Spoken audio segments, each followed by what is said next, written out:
ಓಂ ಶ್ರೀ ಗುರು ಬಸವಲಿಂಗಾಯ ಸರ್ವರಿಗೂ ಶರಣ ಶರಣ.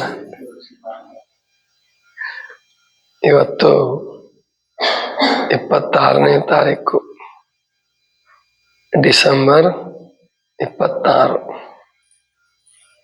19 ವರ್ಷಗಳ ಹಿಂದೆ 2004ರಲ್ಲಿ ಇದೇ ದಿನ ಒಂದು ಪ್ರಳಯ ಸದೃಶ ಘಟನೆ ನಡೆದಿತ್ತು. ನೆನಪಿದೆ ಯಾರಿಗಾದ್ರು? ಏನು? ಸುನಾಮಿ. ಹೆಸರೆಷ್ಟು ಚೆನ್ನಾಗಿದೆ ಅದು. ನಮ್ಮ ಕನ್ನಡದಲ್ಲಿ ಸುನಾಮಿ ಅನ್ನೋದನ್ನ ಬಿಡಿಸಿದ್ರೆ ಒಳ್ಳೆಯ ಹೆಸರು ಅಂತಾಗುತ್ತೆ. ನಾಮಿ ಅಂದ್ರೆ ಹೆಸರು, ನಾಮ, ನಾಮಿ ಹೆಸರುಳ್ಳವನು. ಸುನಾಮಿ ಅಂದ್ರೆ ಒಳ್ಳೆ ಹೆಸರು ಉಳ್ಳವನು. ಆದರೆ ಜಪಾನಿ ಭಾಷೆಯಲ್ಲಿ ಅದು ಸಮುದ್ರ ದೈತ್ಯಾಕಾರದ ಅಲೆ, ಗೊತ್ತಾಯ್ತಲ್ಲ? ಅಂದ್ರೆ ತುಂಬಾ ಎತ್ತರವಾಗಿ ತುಂಬಾ ಜೋರಾಗಿ ಬರ್ತದೆ, ಅದಕ್ಕೆ ಸುನಾಮಿ ಅಂತ ಕರೀತಾರೆ ಜಪಾನಿ ಭಾಷೆಯಲ್ಲಿ. ಹಾಗಾದ್ರೆ ಇಡೀ ವಿಶ್ವದವರೆಲ್ಲರೂ, ಜಗತ್ತಿನವರೆಲ್ಲರೂ ಈ ಸುನಾಮಿ ಅನ್ನೋ ಶಬ್ದನೇ ಯಾಕೆ ಇಟ್ಕೊಂಡಿದ್ದಾರೆ? ಅದ್ರ ಬಗ್ಗೆ ತಿಳ್ಕೊಬೇಕಲ್ಲ. ಸುನಾಮಿಗೆ ಯಾವ್ದಾದ್ರು ಜೈಗ್ಯಾಂಟಿಕ್ ವೇವ್ ಅಂತ ಹೇಳ್ಬೋದಾಗಿತ್ತು ಇಂಗ್ಲಿಷಲ್ಲಿ, ಅಥವಾ ಸಂಸ್ಕೃತದಲ್ಲಿ ಏನಾದ್ರು ಹೇಳ್ಬೋದಾಗಿತ್ತು, ಲ್ಯಾಟಿನ್ ಭಾಷೆಯಲ್ಲಿ ಏನಾದ್ರು ಹೇಳ್ಬೋದಾಗಿತ್ತು. ಹಾಗಾದ್ರೆ ಜಪಾನಿ ಭಾಷೆದೇ ಯಾಕೆ ಬಳಸ್ಕೊಂಡ್ರು? ಇಂಗ್ಲಿಷಲ್ಲೂ ಸುನಾಮಿ ಅಂತಾರೆ, ಅದಕ್ಕೆ ಕನ್ನಡದಲ್ಲೂ ಸುನಾಮಿ ಅಂತಾರೆ. ಯಾಕೆ ಅಂದ್ರೆ ಜಪಾನ್ ದೇಶದಲ್ಲಿ ಇದರ ತೀವ್ರತೆಯನ್ನು ಅನುಭವಿಸೋದು ಬಹಳ. ನಮಗೆ ಏನು ಅಂದ್ರೆ 2004ರಲ್ಲಿ ಏನು ಸುನಾಮಿ ಬಂತು, ಅದಕ್ಕಿಂತಲೂ ಸ್ವಲ್ಪ ದೊಡ್ಡ ಪ್ರಮಾಣದಲ್ಲೇನೆ ಬಂತು 2011ರಲ್ಲಿ 3ನೇ ತಾರೀಕು 3ನೇ ತಿಂಗಳು 11ನೇ ಇಸ್ವಿ. ಇದಕ್ಕಿಂತ ದೊಡ್ಡದಿತ್ತು. ಅದು ಕೇವಲ ಜಪಾನ್ ದೇಶದ ಮೇಲೆ ಮಾತ್ರ ಪರಿಣಾಮ ಉಂಟು ಮಾಡಿತು. ನಮ್ಮಲ್ಲಿ ಬಂದಿದ್ದು ಮಲೇಷ್ಯಾ, ಇಂಡೋನೇಷ್ಯಾ ಮತ್ತು ನಮ್ಮ ತಮಿಳುನಾಡು, ಪಾಂಡಿಚೇರಿ ಈ ಭಾಗದಲ್ಲೆಲ್ಲ ಅನಾಹುತ. ಶ್ರೀಲಂಕಾದಲ್ಲೂ ಅನಾಹುತ ಉಂಟು ಮಾಡಿತ್ತು. ಮಾಡಿದ್ರೆ ಆ 2011ರಲ್ಲಿ ಏನ್ ಬಂತಲ್ಲ ಸುನಾಮಿ, ಅದು ಕೇವಲ ಜಪಾನ್ ದೇಶವನ್ನು ಮಾತ್ರ ವ್ಯಾಪಿಸಿತ್ತು. ಯಾಕೆಂದ್ರೆ ಜಪಾನ್ ದೇಶ ಏನಿದೆ ಅದು ದ್ವೀಪಗಳ ರಾಷ್ಟ್ರ. ಹೆಚ್ಚು ದ್ವೀಪಗಳಿಂದನೇ ಆಗಿರ್ತಕ್ಕಂಥ ದೇಶ. ಸಮುದ್ರ ಅವರಿಗೆ ಅನಿವಾರ್ಯ, ಅಷ್ಟು ಕಷ್ಟ ಅವರಿಗೆ. ಭೂಕಂಪಗಳು ಮತ್ತು ಸುನಾಮಿ ಅವ್ರಿಗೆಷ್ಟು ಸಹಜ ಅಂದ್ರೆ, ನಮಗೆ ಚಂಡಮಾರುತಗಳು, ಪ್ರವಾಹಗಳು ಬರ್ತಾವಲ್ಲ, ಚಂಡಮಾರುತನೂ ಅಷ್ಟೊಂದು ಬರಲ್ಲ ಬಿಡಿ ನಮಗೆ, ವರ್ಷಕ್ಕೊಂದು 2, 3 ಬರ್ತವೆ. ತುಂಬಾ ದೊಡ್ಡ ನುಕ್ಸಾನ ಏನು ಮಾಡಲ್ಲ ನಮಗೆ. ಇದಕ್ಕೆ ಸುನಾಮಿ ಅಂತ ಕರೀತಾರ. ಮತ್ತೆ ಈಗ ಯಾಕೆ ನೆನಪಾಯ್ತು? ಈ 19 ವರ್ಷಗಳ ನಂತರ ನಾನು ಸಾಮಾನ್ಯವಾಗಿ ಚಿಂತನೆ ಮಾಡ್ಬೇಕಾದ್ರೆ ಮೊದಲೇ ಪ್ಲಾನ್ ಮಾಡ್ಕೊಂಡಿರಲ್ಲ, ರಾತ್ರಿನೇ ರೆಡಿ ಮಾಡ್ಕೊಂಡಿರಲ್ಲ.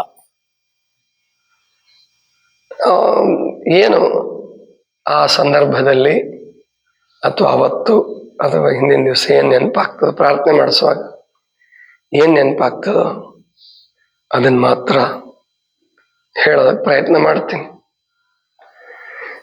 ನಾನಿವತ್ತು ದೇವರಿಗೆ ಪ್ರಾರ್ಥನೆ ಮಾಡಿದೆ, ದೇವರೇ, ನನ್ನ ಇವತ್ತಿನ ಚಿಂತನ ವಿಶೇಷವಾಗಿರಲಿ, ನನಗೆ ಹೇಳಕ್ಕೆ ಅಂತರಾಳದಿಂದ ಬರಲಿ, ಚಿತ್ತದ ಆಳದಿಂದ ನೆನಪಾಗ್ಲಿ, ನನಗೆ ಗೊತ್ತಿಲ್ಲದ್ದು ನೆನಪಾಗ್ಲಿ ಅಂತ ಪ್ರಾರ್ಥನೆ ಮಾಡ್ಕೊಂಡು ಬಂದೆ. ನೀಲಮ್ಮ ಅವರು ಈ ಮೈಕ್ ಕೊಡುವಾಗ್ಲೂ ನನಗೆ ಇದ್ರ ಬಗ್ಗೆ ಹೇಳ್ತೀನಿ ಅಂತ ನನಗೆ ಗೊತ್ತಿಲ್ಲ. ಓಂ ಶ್ರೀ ಗುರು ಬಸವಲಿಂಗಾಯನ್ ಬಂದಾಗ್ಲೇ 26ನೇ ತಾರೀಕು ನೆನಪಾಯ್ತು, ಸುನಾಮಿ ನೆನಪಾಯ್ತು. ಇದು ನಿಮಗೆಲ್ಲ ಗೊತ್ತಿರೋ ಸಂಗತಿನೇ, ಹೌದಾ ಇಲ್ವಾ? ಈಗ ನಾನು ಹೇಳಿದ ಮೇಲಾದ್ರೂ ನಿಮಗೆ ನೆನಪಾಗಿರುತ್ತೆ. ಎಲ್ಲ ಟಿವಿಲಿ ನೋಡಿರ್ತೀರಿ, ಪೇಪರಲ್ಲಿ ನೋಡಿರ್ತೀರಿ, ರೇಡಿಯೋದಲ್ಲಿ ಕೇಳಿರ್ತೀರಿ, ಅಥವಾ ನಿಮ್ಮ ಅಕ್ಕಪಕ್ಕದವರು ಸಂಬಂಧಿಕರು ಯಾರಾದ್ರೂ ಅಲ್ಲಿ ಸಿಲ್ಕೊಂಡಿರಲೂಬಹುದು. ಇವೆಲ್ಲ ಆಗಿರ್ತಾವ. ನನಗೆ ಇನ್ನೊಂದು ಆಶ್ಚರ್ಯ ಮತ್ತು ನಿಮ್ಗೆ ಹೇಳ್ಬೇಕಾದ ಸಂಗತಿ ಏನಪ್ಪಾ ಅಂತಂದ್ರೆ, ಬದುಕಬೇಕು ಅಂತಿದ್ರೆ ಹೇಗಾದ್ರೂ ಬದುಕ್ತೀವಿ. ನಮ್ಮ ಆಯುಷ್ಯ ಮುಗಿದಿದ್ರೆ, ಸಾಯ್ಲೇಬೇಕು ಅಂತಿದ್ರೆ ಎಂಥ ವ್ಯವಸ್ಥೆ ಮಾಡ್ಕೊಂಡಿದ್ರು, ಸಾಯ್ಬಾರ್ದು ಅಂತ ಏನೆಲ್ಲ ವ್ಯವಸ್ಥೆ ಮಾಡ್ಕೊಂಡಿದ್ರು, ಸತ್ಯ ಸಾಯ್ತೀವಿ ಅನ್ನೋದಕ್ಕೆ ಒಂದ್ 2-3 ಪ್ರಸಂಗ ಈ ಸುನಾಮಿ ಸಂದರ್ಭದ್ದು ನಿಮಗೆ ಹೇಳಬೇಕು. ಆವಾಗ ಪೇಪರಲ್ಲಿ ಒಬ್ರು ವಾಸುದೇವ ಅಂತ ಮಾತಾಡಿದ್ರು, ಸಂದರ್ಶನ ಮಾಡಿದ್ರು. ಅವರು ಹೋಗಿದ್ರು. ಅವಾಗ ಕ್ರಿಸ್ಮಸ್ ಹಾಲಿಡೇ ಇರ್ತದಲ್ಲ, 1 ವಾರ ಮಕ್ಕಳಿಗೂ ರಜಾ ಕೊಟ್ಟಿರ್ತಾರೆ ಸಾಮಾನ್ಯ ಪ್ರೈವೇಟ್ ಸ್ಕೂಲ್ಗಳಲ್ಲಿ, ಕ್ರಿಶ್ಚಿಯನ್ ಶಾಲೆಗಳಲ್ಲಿ. ಮತ್ತೆ ಬೇರೆ ಬೇರೆಯವರು ರಜಾ ಹಾಕಿ ವರ್ಷದ ಕೊನೆ, ಹೊಸ ವರ್ಷದ ಆರಂಭ, ಮತ್ತು ಅದು ಹುಣ್ಣಿಮೆ ದಿವಸ ಕೂಡ, ಹುಣ್ಣಿಮೆ ಟೈಮ್, ಬೆಳದಿಂಗಳು ಅನುಭವಿಸ್ಬೇಕು, ಸಮುದ್ರ ದಂಡೆಗೆ ಹೋಗ್ಬೇಕು ಅಂತ ಶ್ರೀಲಂಕಾಕ್ಕೆ ಹೋಗಿರ್ತಾರೆ. ನಮ್ಮಲ್ಲಿ ಅನೇಕ ಜನ ಪ್ರವಾಸಿಗರು, 1000 ಜನ ಪ್ರವಾಸಿಗರು ಹೋಗಿದ್ರು. ಅದ್ರಲ್ಲಿ ಇವರು ವಾಸುದೇವನವರು ಹೋಗಿದ್ರು. ಒಂದು 5-6 ಜನ ಹೋಗಿದ್ರು. ಅವರು ಅವ್ರ ಹೆಂಡತಿ, ಅವ್ರ ತಾಯಿ, ತಂದೆ, ಮಕ್ಕಳು ಎಲ್ಲ ಹೋಗಿದ್ರು. ಅಲ್ಲಿ ಸುನಾಮಿ ಬಂತು. ಅವರು ಸಮುದ್ರ ದಂಡೆಗೆ ಆಟ ಆಡಕ್ಕೆ ಹೋಗಿದ್ರು. ಸುಮಾರು 6:30 ಸಮಯ, ಬೆಳಗ್ಗೆ 6:30-7 ಗಂಟೆ ಸಮಯ ಸುನಾಮಿ ಬಂದಿದ್ದು. ಅದು ಬೇಗ ಶುರುವಾಗಿತ್ತು. ಇಂಡೋನೇಷ್ಯಾದ ಕಡೆಯಿಂದ ಬಂತು. ಎಲ್ಲೋ ಭೂಕಂಪ ಆಯ್ತು, ಅಲ್ಲಿ ಸಮುದ್ರದ ಒಳಗಡೆ ಭೂಕಂಪ ಆಗಿ ದೊಡ್ಡ ದೊಡ್ಡ ಅಲೆಗಳು ನಿರ್ಮಾಣ ಆಯ್ತು. ಇಂಡೋನೇಷ್ಯಾದ ಕಡೆಯಿಂದ ಬಂತು. ನಮ್ಮಲ್ಲಿಗೆ ಬರೋ ಹೊತ್ತಿಗೆ ಒಂದು ಅರ್ಧ ಗಂಟೆ, 3/4 ಗಂಟೆ ಆಗಿರಬೇಕು. ಬಹಳ ವೇಗವಾಗಿ ಬಂತು. ಸಮುದ್ರದ ದಂಡೆ ನೀವು ಯಾರಾದ್ರೂ ಹೋಗಿದ್ರೆ, ಅಲೆಗಳು ಸಾಮಾನ್ಯ ಸಮುದ್ರದ ದಂಡೆಗೆ ಹೊಡಿತಿರ್ತಾವ, ಅಷ್ಟೇ ಅಲ್ವಾ? ಹೌದಾ ಇಲ್ವಾ? ಬಹಳ ಅಂದ್ರೆ ನಿಮ್ಮ ಪಾದ ಮುಳುಗುತ್ತೆ. ಇನ್ನೂ ದೊಡ್ಡದಾಗಿ ಬಂತು ಅಂದ್ರೆ ಇಲ್ಲಿ ತನಕ ಬರುತ್ತೆ, ಇಲ್ಲಿ ತನಕ ಬರುತ್ತೆ, ಇಲ್ಲಿ ತನಕನೂ ಬರ್ಬೋದು. ಅಷ್ಟೇ ನಾನು ನೋಡಿರೋದು. ನಾನು ಸಮುದ್ರಕ್ಕೆ ಆಟ ಆಡಕ್ಕೆ ಹೋಗಿದ್ದೇನೆ 4-5 ಸಾರಿ, 7-8 ಸಾರಿ ಹೋಗಿರ್ಬೋದು. ಇಲ್ಲಿ ತನಕನೂ ಬಂದಿರ್ಬೋದು ಅಷ್ಟೇ. ಇನ್ನು ನಾವೇ ಸಮುದ್ರದ ಒಳಗಡೆ ಹೋದಾಗ ಇಲ್ಲಿ ತನಕ ಬಂದಿರೋದು ನೋಡಿ. ಆದ್ರೆ ಅದೆಷ್ಟು ದೊಡ್ಡದಾಗಿ ಬಂತು ಅಂದ್ರೆ ಸುಮಾರು 3 ಕಿಲೋಮೀಟರ್ ಮುಂದಕ್ಕೆ ಬಂತು. 3 ಕಿಲೋಮೀಟರ್ ವರೆಗೆ ಎತ್ತರ ಎಷ್ಟಿತ್ತಪ್ಪ ಅಲೆದು ಅಂತಂದ್ರೆ 10 ಅಡಿ, 12 ಅಡಿ ಕಟ್ಟಡ. ಸಮುದ್ರ ದಂಡೆಯಲ್ಲಿ ಇರ್ತಕ್ಕಂಥ 12 ಅಡಿ ಕಟ್ಟಡ ಅಂದ್ರೆ 1ನೇ ಅಂತಸ್ತು. ಅಲ್ಲಿಗೆಲ್ಲ ನೀರು ಬಂದಿತ್ತು, ಅಂಥವು ಕೂಡ ಮುಳುಗಿದ್ದು. ಇನ್ನು ಗ್ರೌಂಡ್ ಫ್ಲೋರ್ ಇದ್ದವ್ರಂತೂ ಸತ್ತೇ ಹೋಗಿದ್ರು, ರೂಮ್ ಒಳಗಡೆ ಇದ್ದವರು ನೀರು ಬಂದು. ಇನ್ನು ಮೇಲ್ಗಡೆ ಇದ್ದವ್ರಿಗೆ ನೀರು ಸ್ವಲ್ಪ ಹಂಗೆ ಮೇಲ್ಗಡೆ ಓಡಕ್ಕೆ ಅವಕಾಶ ಇತ್ತು. 3 ಕಿಲೋಮೀಟರ್, 2 ಕಿಲೋಮೀಟರ್, 3 ಕಿಲೋಮೀಟರ್ವರೆಗೂ ಬಂದಿತ್ತು. ಕೆಲವು ಕಡೆ 1 ಕಿಲೋಮೀಟರ್ ಬಂದಿತ್ತು.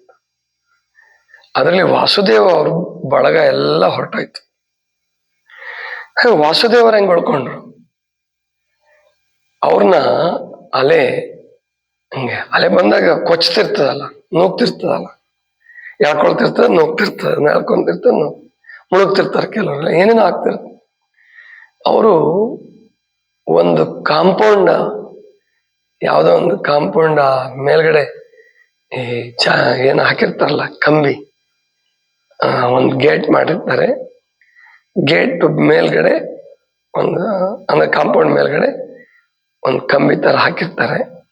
ಅದಕ್ಕೆ ಹೋಗಿ ಸಿಕ್ಕಾಕೊಂಡ್ರು. ಅದನ್ನ ಹಿಡ್ಕೊಂಡಾಗ ನೀರ ಬಂತು ಹೋಯ್ತು, ಹಿಂಗೆಲ್ಲ ಆಯ್ತು, ಬದುಕೊಂಡ್ರು. ಬಾಕಿಯವರೆಲ್ಲ ಹೋಗಿದ್ರು. ಆ ಸುನಾಮಿ ಒಳಗಡೆ ಒಂದು ಮಗು ಬದುಕಿತ್ತು.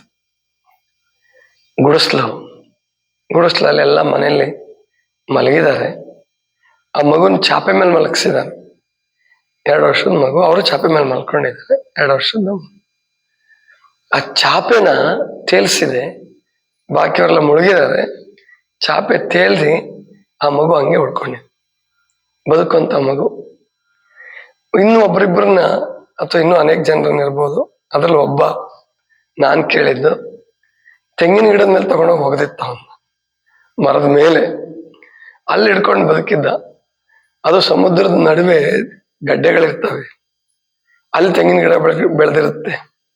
ಅಲ್ಲಿಗೆ ತಗೊಂಡೋಗಿ ಹೋಗದಿತ್ತು. 1 ವಾರದ ತನಕ ಅವನ್ ಯಾರು ನೋಡೇ ಇಲ್ಲ. ಸಮುದ್ರದ ಮಧ್ಯದಲ್ಲ, ಅವನು ಅಲ್ಲಿ ಏನೇನೋ ಮಾಡ್ಕೊಂಡು ಹೇಗೋ ಮಾಡ್ಕೊಂಡು ಬದುಕಿದಾನೆ. ದೋಣಿಯವ್ರು ಹೋಗ್ತಿರುವಾಗ ಅವನ್ ನೋಡಿ ಪಾರು ಮಾಡಿದರು. ಅಂದ್ರೆ ಬದುಕಲೇಬೇಕು ಅಂತ ಇದ್ರೆ ಹೇಗಾದ್ರೂ ಬದುಕ್ತೀವಿ. ಬದುಕಬಾರ್ದು ನಾವು ಹೋಗ್ಬೇಕು ಅಂತಿದ್ರೆ ಹೇಗಿದ್ರು ಹೋಗ್ತೀವಿ ಅನ್ನೋದಕ್ಕೆ ಇದೆಲ್ಲ ನೆನಪಾಯ್ತು. ಅದಕ್ಕೆ ಹುಟ್ಟು ಮತ್ತು ಸಾವು ನಮ್ಮ ಕೈಯಲ್ಲಿಲ್ಲ. ಆದ್ರೆ ಇವತ್ತಿನಿಂದನೇ ಪ್ರಯತ್ನ ಮಾಡಿದ್ರೆ ಒಳ್ಳೆ ಜನ್ಮ ಬರೋ ಹಾಗೆ ನಾವು ಮಾಡ್ಕೋಬಹುದು. ಒಳ್ಳೆ ಸಾವು ಬರೋ ಹಾಗೂ ಮಾಡ್ಕೋಬಹುದೇನೋ ಅನ್ಸುತ್ತೆ. ಅಂದ್ರೆ ನಾವು ಶಾಂತವಾಗಿ, ಆನಂದವಾಗಿ, ಸರಳವಾಗಿ ಬದುಕಿದ್ರೆ, ಬೇರೆಯವ್ರಿಗೆ ಯಾರಿಗೂ ಅಷ್ಟು ತೊಂದರೆ ಕೊಡ್ಲಾರ್ದೆ ಬದುಕಿದ್ರೆ ನಮ್ಮ ಸಾವು ಕೂಡ ಚೆನ್ನಾಗಿ ಬರ್ಬಹುದು. ಬಂದೇ ಬರುತ್ತೆ ಅಂತ ಹಂಗಿಲ್ಲ, ಬರಬಹುದು. ಗೊತ್ತಾಯ್ತಲ್ಲ. ಈ ರಾಮಕೃಷ್ಣ ಪರಮಹಂಸರಿಗೆ ಕ್ಯಾನ್ಸರ್ ಆಯ್ತು, ತುಂಬಾ ನೋವು ಅನುಭವಿಸಿದ್ರು. ಯಾರಿಗೆ ತೊಂದರೆ ಕೊಟ್ಟಿದ್ರು? ಯಾರಿಗೂ ತೊಂದರೆ ಕೊಟ್ಟವ್ರಲ್ಲ. ಆದ್ರೆ ಅವ್ರಿಗೆ ಬಂತು. ಯಾಕೆ ಬಂತು ಗೊತ್ತಿಲ್ಲ.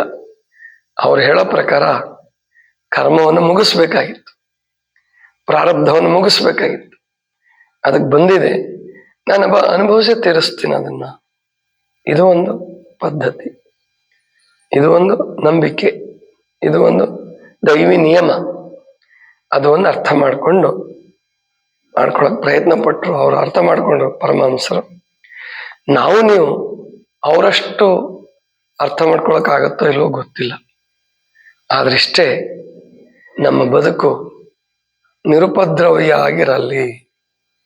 ಬೇರೆಯವ್ರಿಗೂ ತೊಂದರೆ ಕೊಡೋದು ಬೇಡ, ನಮಗೂ ತೊಂದರೆ ಮಾಡ್ಕೊಳ್ಳೋದು ಬೇಡ. ಹಾಗೆ ಬದುಕೋದು. ಹಾಗಂತ ಮತ್ತೆ ತಿದ್ದುವಾಗ ಬೈಯೋದು, ಮೇಷ್ಟ್ರು ಶಾಲೆಯಲ್ಲಿ ಮಕ್ಕಳಿಗೆ ಗದರಿಸೋದು, ಹೊಡೆಯೋದು, ಅದು ಬೇಡ ಅಂತ ಹೇಳ್ಬಿಟ್ಟಿದೆ ಕೆಟ್ಟ ಪಾಶ್ಚಿಮಾತ್ಯ ಶಿಕ್ಷಣ ಪದ್ಧತಿ. ಹಂಗಲ್ಲ. ಮಕ್ಕಳನ್ನ ಕೆಲವು ಸಂದರ್ಭದಲ್ಲಿ ಹೆದರಿಸ್ಬೇಕಾಗ್ಬೋದು, ಅವರಿಗೆ ಪ್ರೀತಿನೂ ಕೊಡ್ಬೇಕಾಗಿ ಬರ್ಬೋದು. ಎರಡೂ ಇರ್ಬೇಕು. ಪ್ರೀತಿಯೂ ಇರ್ಬೇಕು, ಹೆದರಿಸೋದು ಇರ್ಬೇಕು. ಅದು ಮಕ್ಕಳ ಹಿತದೃಷ್ಟಿಯಿಂದ ಅದು ಪಾಪ ಅಲ್ಲ. ಅದಕ್ಕೇನು ಯಾರು ಹೆದರ್ಕೋಬೇಡಿ. ಅದನ್ನು ಹೆದರ್ಕೊಂಡು ಮಕ್ಕಳನ್ನ ಅತಿ ಮೋಹ ಮಾಡಿ ಅವ್ರನ್ನೂ ಕೆಡಿಸೋದು ಬೇಡ. ಅದ್ರ ಕಡೆಗೂ ಲಕ್ಷ್ಯ ಇರಬೇಕು. ಇದಿಷ್ಟು ಇವತ್ತಿನ ಚಿಂತನ. ಸರ್ವರಿಗೂ ಶರಣ.